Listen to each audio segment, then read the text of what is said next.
जय भोलेनाथ। आप सभी का हमारे YouTube चैनल पर हार्दिक स्वागत है।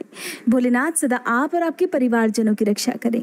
सावन मास महात्म्य में आज आप जानेंगे भगवान शंकर के 19 अवतारों में से कुछ प्रमुख अवतारों के बारे में, जिनमें से अधिकतर अवतारों की कथा मैं आपको इनसे पहले की वीडियो में बता चुकी हूँ। और सावन मास समाप्त होने में बस कुछ ही दिन बाकी हैं। अगर आपको कोई विशेष कथा भोलेनाथ की सुननी हो तो कमेंट बॉक्स में आप बता दीजिएगा, ताकि सावन मास खत्म होने से पहले पहले आपकी जो भी कथा है वो मैं आपको सुना सकूं। आज आप जानेंगे भगवान शंकर के भिक्षुवर्य अवतार के साथ ही बाकी अवतारों के बारे में। भगवान शिव को भोलेनाथ इसलिए भी कहा जाता है क्योंकि वो अपने भक्तों की बात बड़ी जल्दी मान जाते हैं। उनकी मनोकामनाएं बहुत ही जल्दी और बहुत ही कम भक्ति में सुन लेते हैं। कहते हैं कि जब सामान्य रूप से इस सृष्टि का सृजन हुआ था, तब महादेव को संहार का कार्य सौंपा गया था। इसलिए किसी भी जीव का जन्म और मृत्यु भगवान शिव के हाथों में है।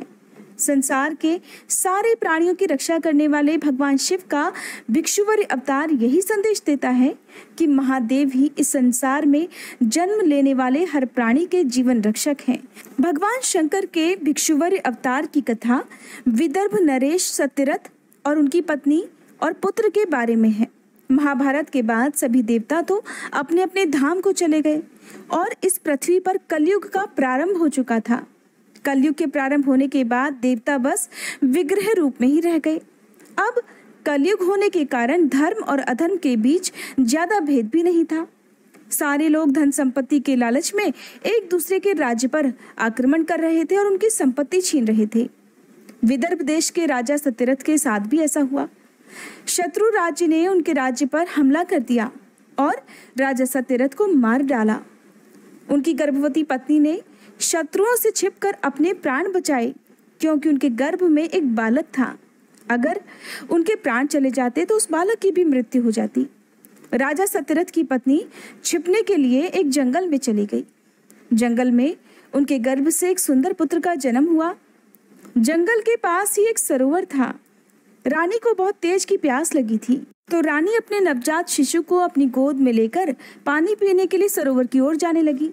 सरोवर के एक किनारे पुत्र को रखा और जैसे ही जल पीने के लिए वो सरोवर में गई, तो सरोवर में जाते ही एक घड़ियाल ने रानी को अपना आहार बना लिया।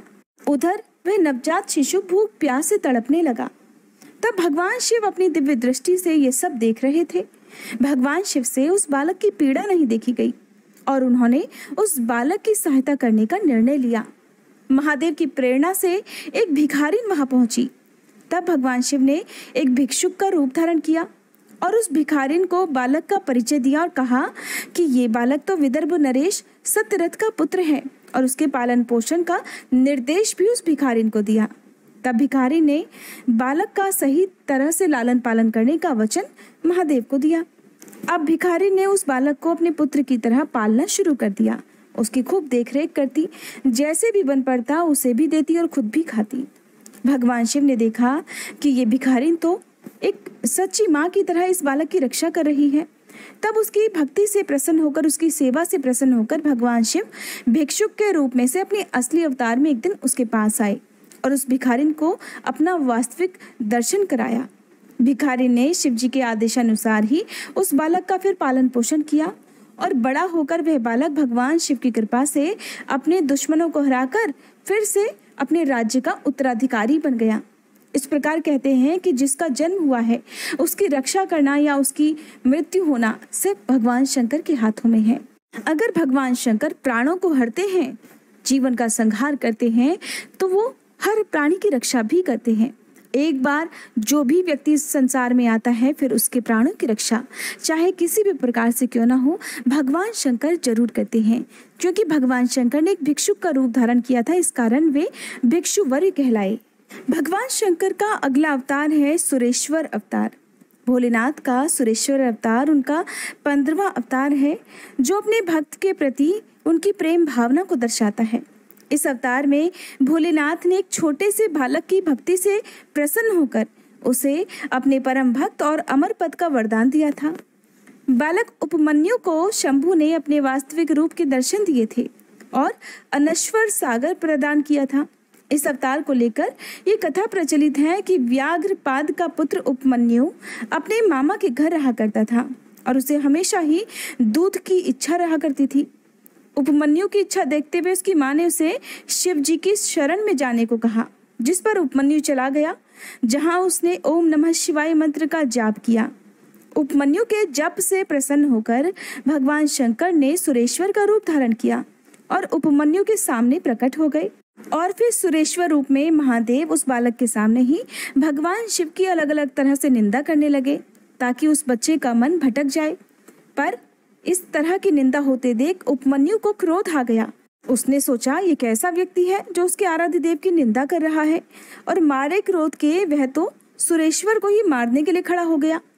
तब उसकी भक्ति से और उसकी सच्ची भावना से प्रसन्न होकर भोलेनाथ ने उपमन्यु को अपने वास्तविक दर्शन दिए और फिर उसे अमर पद और परम भक्ति का वरदान दिया। अब जानिए भगवान शंकर के किरात अवतार के बारे में। और किरात अवतार का संबंध महाभारत के समय से है। महाभारत का युद्ध तो एक ऐतिहासिक युद्ध रहा है जो कि कौरवों और पांडवों के बीच हुआ था। और युद्ध प्रारंभ होने से पहले पांडु पुत्र अर्जुन को युद्ध के लिए दिव्यास्त्र प्राप्त करने थे, लेकिन अर्जुन को भी दिव्यास्त्र प्राप्त करने के लिए सबसे पहले परीक्षा देनी पड़ी थी। अगर आप ये बात नहीं जानते तो इस कथा के माध्यम से जानिए। दिव्यास्त्र प्राप्त करने के लिए अर्जुन देवराज इंद्र के पास इंद्रकील पर्वत पर गए और दिव्यास्त्र प्राप्ति के लिए प्रार्थना करने लगे। तब देवराज इंद्र ने कहा कि दिव्यास्त्र को पाने के लिए तो तुम्हें पहले भगवान शिव को प्रसन्न करना होगा। तभी अर्जुन ने देवराज इंद्र की बात मान ली और भोलेनाथ को प्रसन्न करने के लिए और दिव्यास्त्र की प्राप्ति के लिए कठिन तपस्या शुरू कर दी। अर्जुन जहाँ पर तपस्या कर रहे थे वहीं पर मूक नामक एक असुर जंगली सुअर का रूप धारण करके पहुंच गया। वह अर्जुन को मारना चाहता था। ये बात अर्जुन समझ गए और उन्होंने उसे मारने के लिए अपने धनुष पर बाण चढ़ा लिया। जैसे ही वे बाण छोड़ने वाले थे कि उसी समय शिवजी एक वनवासी के वेश में वहां आ पहुंचे और अर्जुन को बाण चलाने से रोक दिया। वनवासी ने अर्जुन से कहा कि इस सुअर पर तो मेरा अधिकार है, ये मेरा शिकार है, क्योंकि तुमसे पहले इसे मैंने अपना लक्ष्य बनाया था, इसलिए तुम इसे नहीं मार सकते। लेकिन अर्जुन ने वनवासी की बात नहीं मानी और धनुष से बाण छोड़ दिया। वनवासी ने भी तुरंत ही एक बाण सुअर की ओर छोड़ दिया। इस तरह अर्जुन और वनवासी के धनुष से छूटा हुआ तीर एक साथ ही उस सुअर को लगा, जिससे वह मर गया। इसके बाद अर्जुन उस वनवासी के पास गए और कहने लगे कि ये सुअर तो मेरा शिकार था, इस पर आपने बाण क्यों मारा? तब वनवासी और अर्जुन दोनों ही उस सुअर पर अपना अपना अधिकार जताने लगे। अर्जुन ये बात नहीं जानते थे कि उस वनवासी के भेष में स्वयं भगवान शिव हैं। दोनों के बीच वाद विवाद बढ़ गया। अर्जुन ने तो अपने धनुष से वनवासी पर बाणों की वर्षा ही कर दी, लेकिन एक भी बाण उन वनवासी को नुकसान नहीं पहुंचा सका। जब बहुत प्रयास करने के बाद भी अर्जुन वनवासी को जीत नहीं पाए, क्योंकि अर्जुन तो वीर धनुर्धर थे, उनका निशाना तो कभी चूका नहीं था। जब वे उन वनवासी को जीत नहीं पाए तब वो समझ गए कि ये वनवासी तो कोई साधारण व्यक्ति नहीं हो सकता और मेरे द्वारा छोड़ा गया एक भी तीर इस वनवासी को चोट नहीं पहुंचा रहा। ये देखकर अर्जुन हैरान भी थे। उधर वनवासी ने भी धनुष से कई सारे तीरों का प्रहार अर्जुन पर कर दिया। अर्जुन उन प्रहारों को सह नहीं पाए और मूर्छित हो गए। कुछ देर के बाद जब अर्जुन को होश आया तो उन्होंने मिट्टी का एक शिवलिंग बनाया, क्योंकि दिव्यास्त्र प्राप्ति के लिए वो जो तपस्या कर रहे थे वो बीच में ही अधूरी रह गई थी।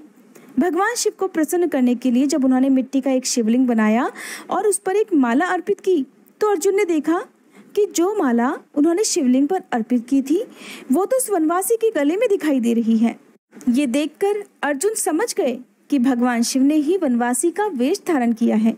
ये जानने के बाद अर्जुन भगवान शिव के चरणों में गिर पड़े और उनकी आराधना और स्तुति की। भगवान शिव भी अर्जुन के पराक्रम से प्रसन्न हुए और फिर उन्हें पाशुपतास्त्र दिया। भगवान शिव को प्रसन्न कर उनसे पाशुपत नाम का अस्त्र प्राप्त करने के बाद अर्जुन देवराज इंद्र के पास गए और फिर उनसे भी दिव्यास्त्र प्राप्त किया। और फिर इन्हीं दिव्यास्त्रों की सहायता से अर्जुन ने बाकी पांडवों के साथ मिलकर ऐतिहासिक महाभारत का युद्ध जीत लिया था। भोलेनाथ के 19 अवतारों में से शेष 3 अवतारों की कथा आप आने वाले अध्यायों में सुनेंगे। उम्मीद करती हूँ आज की ये वीडियो आपको पसंद आई होगी।